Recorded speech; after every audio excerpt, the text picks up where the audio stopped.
जय श्री कृष्ण। गतसंगस्य मुक्तस्य ज्ञानावस्थितचेतसः यज्ञायाचरतः कर्म समग्रं प्रविलीयते। अध्याय 4 श्लोक 23। व्याख्या। कर्मयोगी के संपूर्ण कर्मों के विलीन होने की बात गीता भर में केवल इसी श्लोक में आई है, इसीलिए यह कर्मयोग का मुख्य श्लोक है। इसी प्रकार चौथे अध्याय का 36वां श्लोक ज्ञान योग का और 18वें अध्याय का 66वां श्लोक भक्ति योग का मुख्य श्लोक है। गत संगस्य क्रियाओं का, पदार्थों का, घटनाओं का, परिस्थितियों का, व्यक्तियों का जो संग है, इनके साथ जो हृदय से लगाव है, वही वास्तव में बांधने वाला अर्थात जन्म मरण देने वाला है। गीता 23वें अध्याय का 21वां श्लोक। स्वार्थ भाव को छोड़कर केवल लोगों के हित के लिए लोक संग्रहार्थ कर्म करते रहने से कर्मयोगी क्रियाओं, पदार्थों आदि से असंग हो जाता है, अर्थात उसकी आसक्ति सर्वथा मिट जाती है। वास्तव में मनुष्य स्वरूप से असंग ही है। असंगो हायम पुरुषः बृहदारण्यक।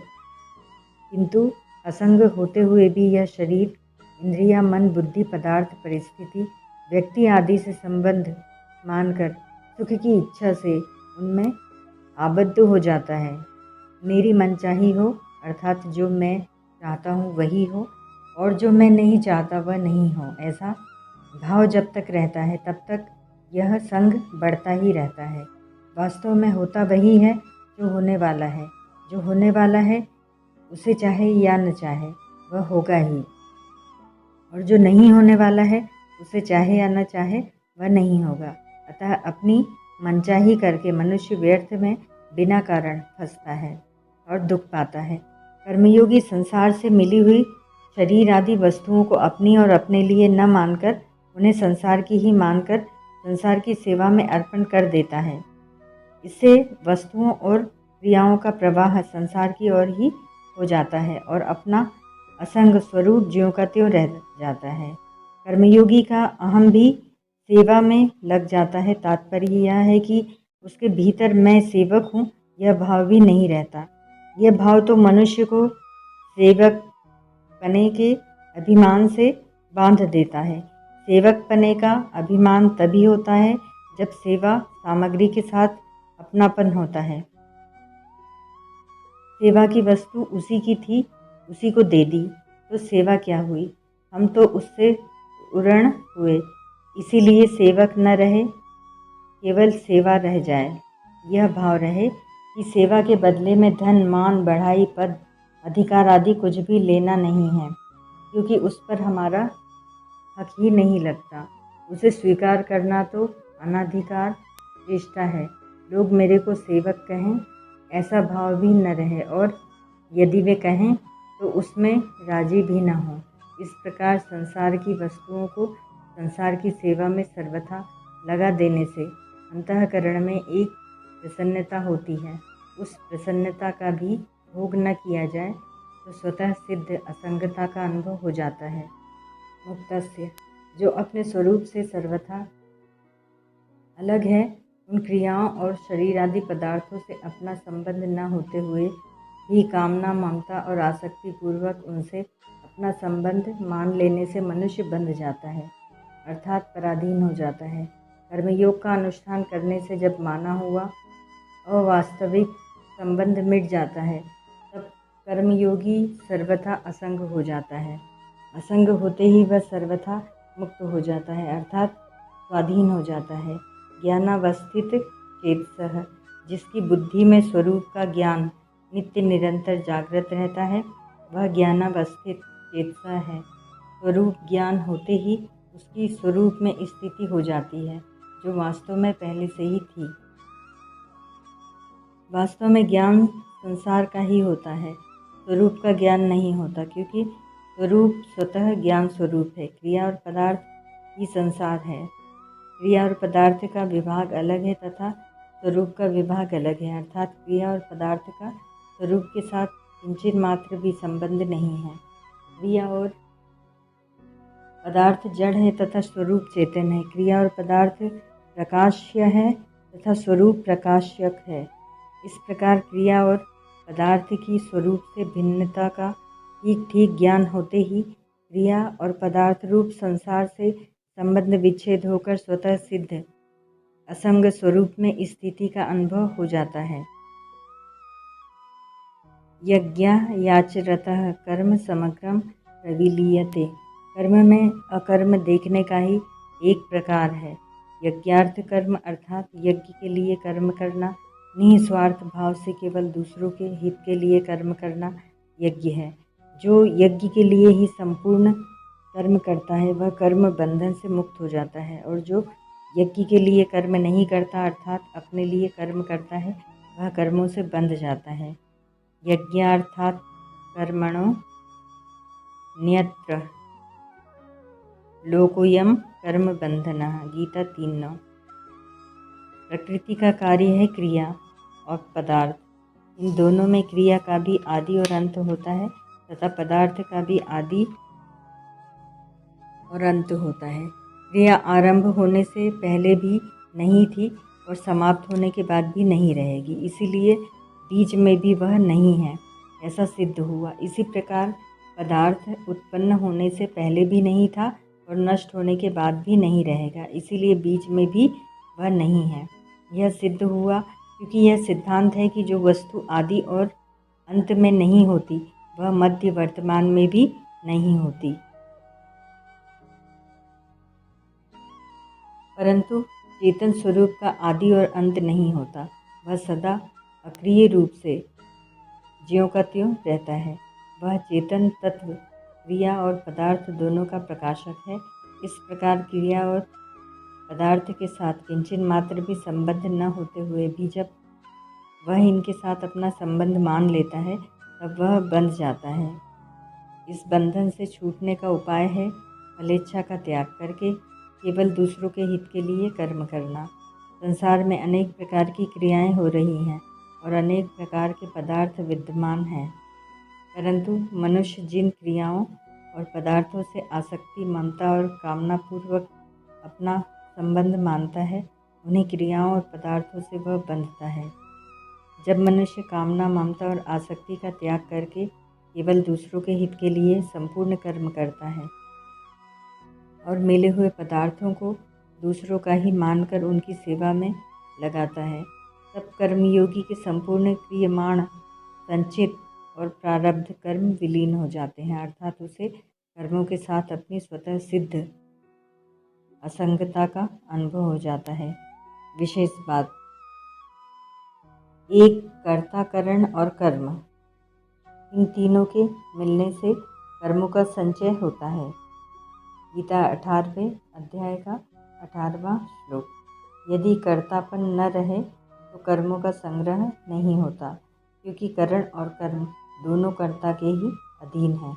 अतः कर्म संचय का मुख्य हेतु कर्तापन ही है। विचारपूर्वक देखा जाए तो कुछ न कुछ पाने की इच्छा से ही करने की इच्छा उत्पन्न होती है, जिससे कर्तापन उत्पन्न होता है।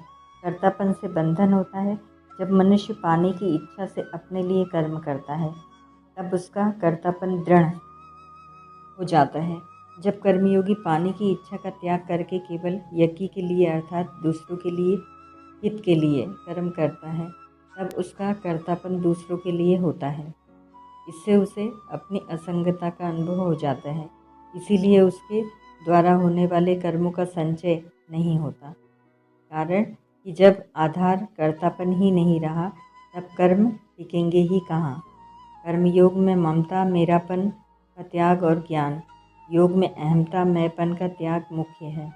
ममता का त्याग होने से अहमता का और अहमता का त्याग होने से ममता का त्याग स्वतः हो जाता है। इसीलिए कर्मयोग में पहले ममता मिटती है, फिर अहमता स्वतः मिट जाती है। अहमता के साथ भी ममता रहती है, जैसे मेरा अहंकार। इसीलिए कर्मयोग में ममता का सर्वथा त्याग होने पर अहमता के साथ भी ममता नहीं रहती। फिर अहमता कथन मात्र के लिए केवल संसार की सेवा के लिए रह जाती है और ज्ञान योग में पहले अहमता मिटती है, फिर ममता स्वतः मिट जाती है। अहमता और ममता के मिटने पर कर्तापन और भोक्तापन भी मिट जाते हैं। कर्मयोगी अपने लिए कोई कर्म करता ही नहीं और कुछ चाहता भी नहीं, अतः वह कर्मों के फल का भोक्ता नहीं बनता। जैसे एक व्यक्ति को यहाँ कई दंड भोगने हैं, परंतु वह मर जाए तो यहाँ उसके सभी दंड समाप्त हो जाते हैं, क्योंकि जब भोगने वाला व्यक्ति ही नहीं रहा तब दंड भोगेगा ही कौन। ऐसे ही जब कर्मयोगी का भोक्तापन मिट जाता है तब उसके सभी कर्म समाप्त हो जाते हैं, क्योंकि जब भोगता ही नहीं रहा तब कर्मों का फल भोगेगा ही कौन। दूसरा, इसी अध्याय के 9वें श्लोक में भगवान ने कहा कि मेरे जन्म और कर्म दिव्य हैं। इस प्रकार जो मनुष्य तत्व से जान लेता है वह मेरे को प्राप्त होता है। जन्म तो केवल भगवान के ही दिव्य होते हैं, पर कर्म मनुष्य मात्र के भी यदि वे करना चाहें तो दिव्य हो सकते हैं। अतः इसी अध्याय के 14वें श्लोक में भगवान अपने कर्मों की दिव्यता का कारण बताते हैं कि कर्मों के फल में मेरी स्पृहा नहीं है, इसीलिए मुझे कर्म लिप्त नहीं करते, अर्थात मेरे कर्म अकर्म हो जाते हैं। इस प्रकार कर्मों का तत्व जानकर जो कर्म करता है उसके भी कर्म अकर्म हो जाते हैं। फिर 15वें श्लोक में भगवान ने कहा कि मुमुक्षुओं ने भी इसी प्रकार जानकर कर्म किए हैं। इसके बाद 16वें श्लोक में भगवान कर्मों का तत्व कहने की प्रतिज्ञा करते हैं और 17वें श्लोक में कहते हैं कि कर्म, विकर्म और अकर्म तीनों का तत्व जानना चाहिए। फिर 18वें श्लोक में भगवान ने मुख्य रूप से कर्मों का तत्व अकर्म अथवा निर्लिप्तता बतलाया। कामना से कर्म होते हैं, कामना के बढ़ने पर विकर्म होते हैं और कामना का त्याग अभाव होने से अकर्म होता है। मूल में इस 16वें से 32वें श्लोक तक के प्रकरण का तात्पर्य अकर्म का वर्णन करना ही है। इसीलिए भगवान ने कर्म और विकर्म दोनों के मूल कारण कामना के त्याग का तथा अकर्म का वर्णन 19वें से 23वें श्लोक तक प्रत्येक श्लोक में किया है और अंत में 20वें श्लोक में इस प्रकरण का उपसंहार किया है। परिशिष्ट भाव, एक क्रिया होती है, एक कर्म होता है और एक कर्म योग होता है। शरीर बालक से जवान तथा जवान से बूढ़ा होता है, यह क्रिया है। क्रिया से न पाप होता है न पुण्य, न बंधन होता है न मुक्ति। जैसे गंगा जी का बहना क्रिया है, अतः कोई डूबकर मर जाए अथवा खेती आदि कोई परोपकार हो जाए तो गंगा जी को पाप पुण्य नहीं लगता। जब मनुष्य क्रिया से संबंध जोड़कर कर्ता बन जाता है, अर्थात अपने लिए क्रिया करता है, तब वह क्रिया फलजनक कर्म बन जाती है। कर्म से बंधन होता है।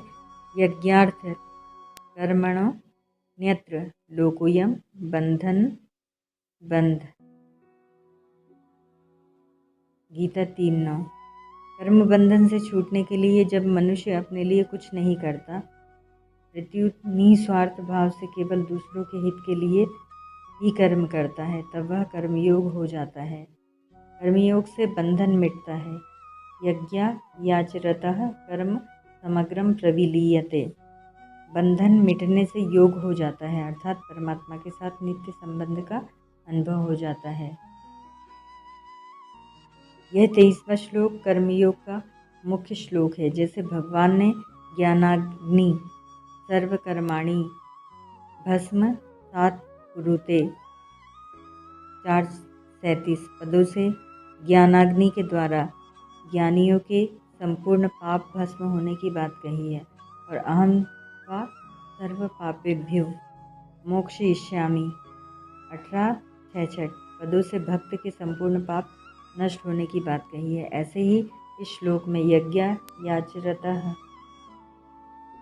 कर्म समग्रम प्रविलीयते पदों से कर्मयोगी के समग्रम कर्म पाप नष्ट होने की बात कही है।